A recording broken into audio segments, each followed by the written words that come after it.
आज काला काला म्हणजे काय? सगळे टपर खाली करा, मोबाईल सगळे खाली करा, पुरुष म्हणजे खाली करा. हा, काळा म्हणजे काय? आणि इतर कीर्तनाचा विधी वेगळा असतो आणि काल्याचा कीर्तनाचा विधी वेगळा असतो. इतर कीर्तनाचा विधी कीर्तनकार ज्ञान वैराग्य भक्तीवर बोलू शकतो, पण काल्यावर नाही. काल्यामध्ये एक चरित्र ते उच्चारावे, केले देव गोकुळी, फक्त चरित्र करायचे आणि कोणाचं आपलं नाही. मग बरं टोपी कंडक चरित्र कोणाचं करायचे? हा, कोण आहे कृष्ण? देव म्हणजे काय? देव म्हणजे काय? हा, बस खाली. कृष्णाचं करायचे आणि चरित्र ते उच्चारावे आणि केले देव गोकुळी. काळा म्हणजे काय? तुमचा सप्ताह किती दिवसाचा आहे? 3, बरोबर. 2च दिवसाचा आहे म्हणजे काल्याचं कीर्तन म्हणजे 3 दिवसाचा सप्ताह असो, 1 महिन्याचा सप्ताह असो आणि 7 दिवसाचा सप्ताह असो, काल्याच्या कीर्तनाशिवाय त्या सप्त्याची सांगता होत नाही. समाप्ती कधी म्हणायची नाही. समाप्ती होत नाही कधीच. समाप्ती होत नाही. समाप्ती आपली काल्याची होत नाही. सांगता त्या सप्त्याची सांगता होत नाही काल्याचे कीर्तनाशिवाय. आणि आज काला म्हणजे काय? एकदा काला झाला महाराज तुम्ही इथून हाला. जर महाराज काला झाल्यावर पुन्हा गावात आला तर लोक म्हणतात महाराज तुम्ही का आला? त्याचं नाव आहे काला. विठाला विठाला विठाला.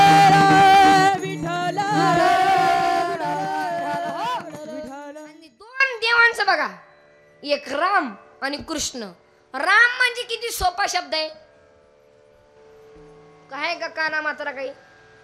काना आहे, मात्रा बुत्रा वाकड तिकडे आहे का नाव? काय? राम सरळच आहे. आणि कृष्ण डोक्यातून म्हणजे इथूनच आवाज काढावा लागतो जोरात, कृष्ण. हा, राम किती शब्द आहे. आणि रामाचं जीवन आहे अवघड आहे. जसं वाल्मिक ऋषीनं लिहिलं तसं रामाला वागावं लागलं आणि जसं भगवान श्री कृष्णानं वागलं तसं लोकांना लिहावं लागलं. विठाला विठाला विठाला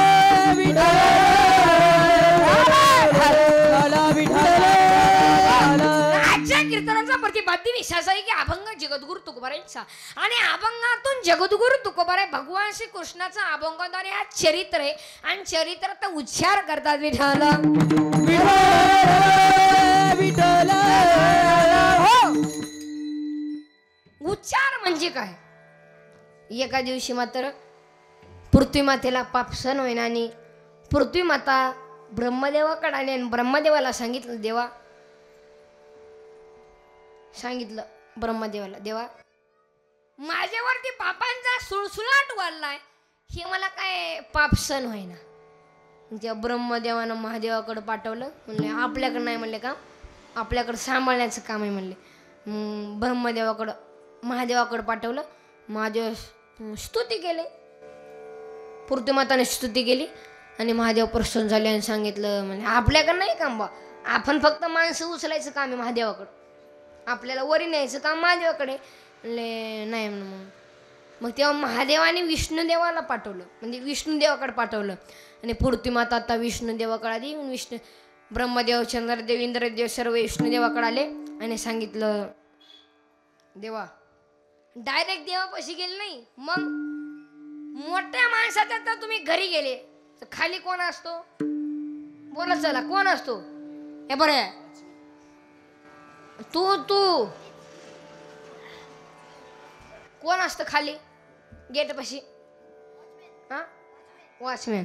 आणि ते दुसरं त्याच्या पुढे गेल्यावर प्रिय असतं, पिय बस खाली पिया असतो. आणि विष्णुदेवाचं पिया म्हणजे लक्ष्मी, म्हणजे त्यांच्यापाशी अख्खं काम आहे ना.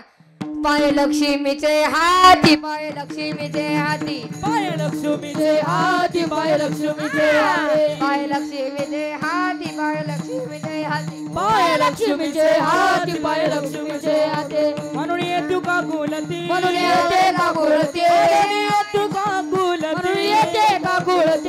पाय लक्ष्मीचे हाती, पाय लक्ष्मीचे हाती, पाय लक्ष्मीचे हाती, पाय लक्ष्मीचे हाती. लक्ष्मीचे हाती पाय लक्ष्मीचे हाती पाय लक्ष्मीचे हाती पाय लक्ष्मीचे हाती. जर मोठ्या माणसाला भेटायला गेलं तर पिया आपला करायचा असतो.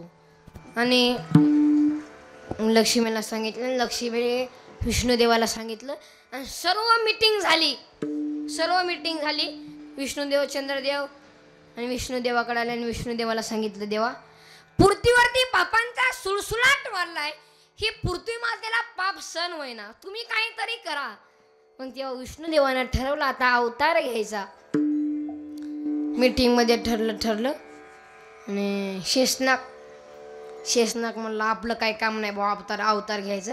म्हणजे मागच्या जन्मात तुम्ही 7व्या अवतारात मला लई आणलं, म्हणले मी छोटा भाऊ झालतो आणि तुम्ही वनवासाला गेले आणि तुमची सेवा करायला विचारला का कधी जेवला का?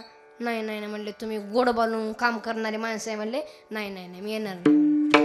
आणि तेव्हा सांगितलं, विष्णुदेवानं सांगितलं मी कृष्णाचा अवतार घेणार. तर ऐका, कृष्णाचा अवतार घेणार आणि शेषनाग बळीराम दादाचा अवतार घेणार. बळीराम दादा म्हणजे मोठा दादा. काय बोला चला बारके बरोबर आहे, बोला चला सर्वजण. बळीराम दादा कोण आहे? हा मोठा दादा. कृष्णा हा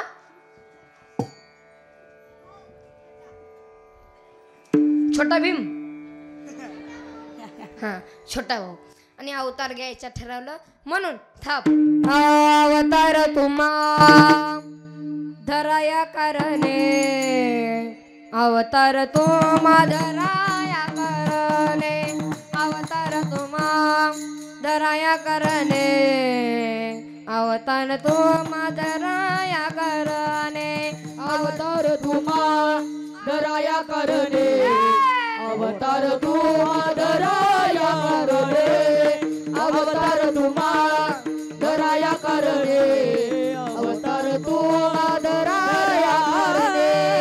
उदारावे दान जड जीवा, उदारावे दान जड जीवा, उदारावे जड जीवा, उदारावे जड जीवा, उदारावे दान जड जीवा, उदारावे दान जड जीवा, उदारावे जड जीवा, उदारावे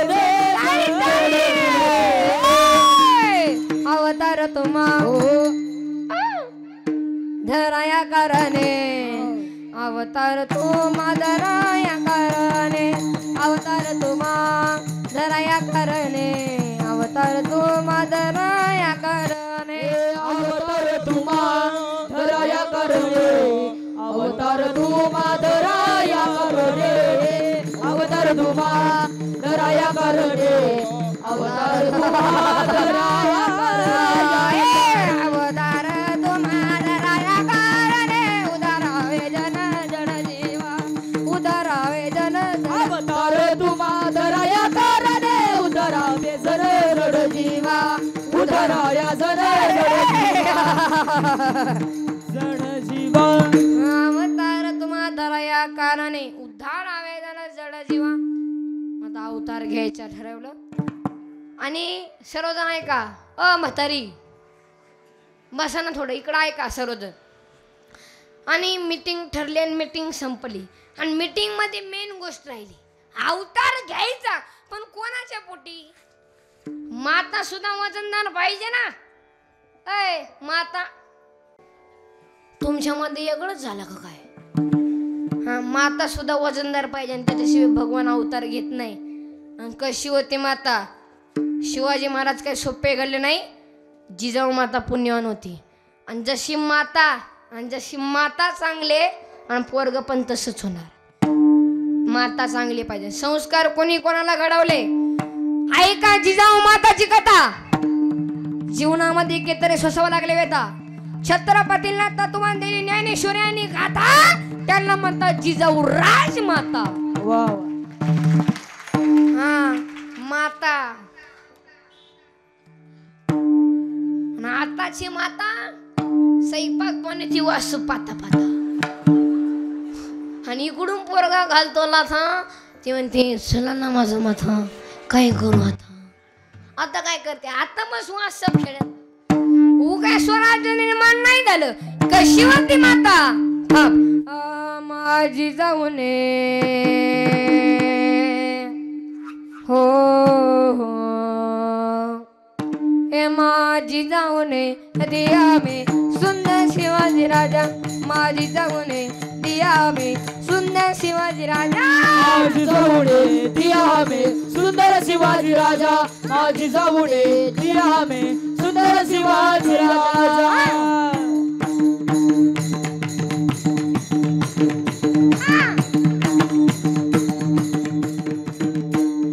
आनंदाने नाचत होती प्रजा आनंदाने नाचत होती प्रजा पूर्ण समाज म्हणत होता जनता राजा पूर्ण समाज म्हणत होता जनता राजा सर्व जाती धर्म केला गाजा माझा सर्व जाती धर्म केला गाजा माझी जाऊने माझी जाऊने माझी जाऊने ती आम्ही सुंदर शिवाजी राजा माझी जाऊने ती आम्ही सुंदर शिवाजी राजा माझी जाऊने दिया में सुंदर शिवाजी राजा माझी जाऊने दिया में सुंदर शिवाजी राजा सुंदर शिवाजी राजा माता होती माता सुद्धा वजनदार पाहिजे त्याच्याशिवाय असं होत नाही आणि अवतार घ्यायचा ठरवलं पण आता कोणाच्या पोटी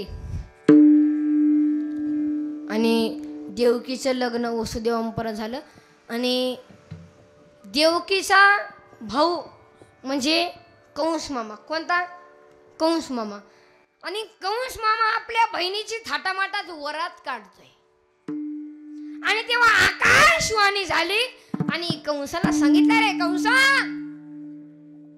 तुझ्या बहिणीची थाटामाटात वरात काढतोयस ना तिच्या पोटी 8वा मुलगा जन्माला येणारा तुझा वध करणार आहे मग तेव्हा कंस मामा थरथर कापू लागला आता कंसाने विचार केला आता कसलाच नाही विचार करता कंस मामाने आपली तलवार काढली आणि देवकीच्या पोटात घुसवणार तेवढ्यात वसुदेवानं सांगितलं रे कंसा बाई मारणं पाप आहे स्त्री मारणं पाप आहे जर तुला मारायचंच असेल ना तर हिची एक एक लेकर मार आणि आम्हाला बंदीशाळेत टाक आणि कंसाने विचार केला बहीणही जिवंत राहते आणि वैरी मरतो काही टेन्शन नाही टाका बंदीशाळेत टाकलं बंदीशाळेत पहिला मुलगा मारला दुसरा मारला तिसरा मारला चौथा मारला 5वा मारला 6वा मारला 7व्या पोटातल्या पोटात जिरला मग आता 8वा जन्माला आला भगवान श्रीकृष्ण अवतरित झाले बोला पुंडलिक वरदा विठ्ठल ज्ञानदेव तुकाराम पंढरीनाथ भगवान की जय ज्ञानेश्वर महाराज की जय